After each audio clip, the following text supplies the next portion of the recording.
Vanity Fair is making history. The magazine recently released its August issue, and for the first time, the cover was shot by a black photographer. There has been mixed reaction to the image chosen as the cover shot by Decolonize. Joining us now to dive into the controversy and talk about diversity gaps in the industry is Toronto photographer Samuel Engelking. Good to have you with us. Nice to be here. Thank you. Samuel, I want to start with the cover that features Viola Davis and get into the controversy around the reaction to the photo because of the image it was inspired by. And so I want to bring up the image, first of all, if we have it, of Viola. Yeah, so there's her, and pay close attention to how she's posed. The controversy is around an image called Whipped Peter, which we should advise our viewers is graphic. So here's the side-by-side of the two images. And just for some historical context, this is a picture of a man named Peter who was an escaped slave. He escaped north. This photo was taken as part of a military exam. He was joining the army. And the medical examiner at the time was so shocked, he sent it further up in the military. That image then was widely circulated. And for a lot of people in the north, this is the first time that they had seen what physical evidence of slavery looked like. And a lot of historians say that this image in particular helped to fuel the abolition movement. I'm interested in your views as a photographer. What did you think of this cover? Well, I think it's a great cover. I think it's a beautiful cover. And given the context of the story, which remember is the title, "My Entire Life Has Been a Protest," I can see how Dario maybe took inspiration from an image that was, in a sense, an image of protest, a display of protest, albeit of greater consequence and greater risk. But, the actual cover feature in the story, Viola says that the despair and poverty that plagued her youth stifled her voice. I'm going to quote her here.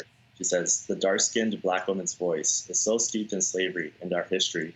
If we did speak up, it would cost us our lives. Somewhere in my cellular memory was still that feeling," end quote.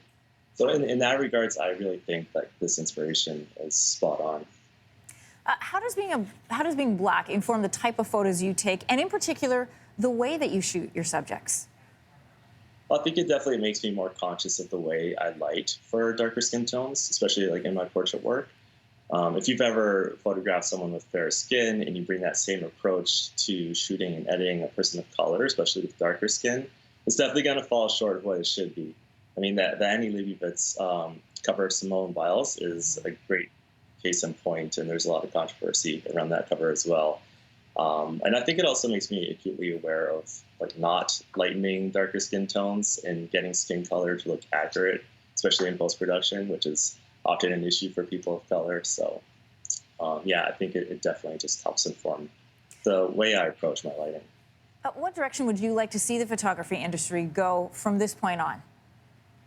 I would definitely like to see more people of color in hiring roles in the industry, especially photo editors, photographers, of course, art directors. Right now, it's still very much, predominantly white males who are in every aspect of the industry. So we're definitely suffering in terms of diversity of voices and perspectives in that regard. So it'd really be nice to just see a little bit more diversity all around in the industry. Samuel, we have just a little less than 30 seconds left, but I want to know from you, what's at stake if that doesn't change? I think if we don't see more representation in the photography industry, I think we're really going to see continued stereotypical depictions and tokenizations of racialized people and groups, whether that be due to implicit bias or other factors. And currently, the industry is just, unfortunately, it's only one very narrow perspective. And if there's a lack of diversity in photographers and among photo editors, the images that we see out there in the world are going to reflect this singular perspective. Samuel Engelking, I want to thank you for joining us on Your Morning. It's my pleasure. Thanks for having me. Thanks for watching. If you like this, be sure to subscribe here. And you can check out more Your Morning videos right here.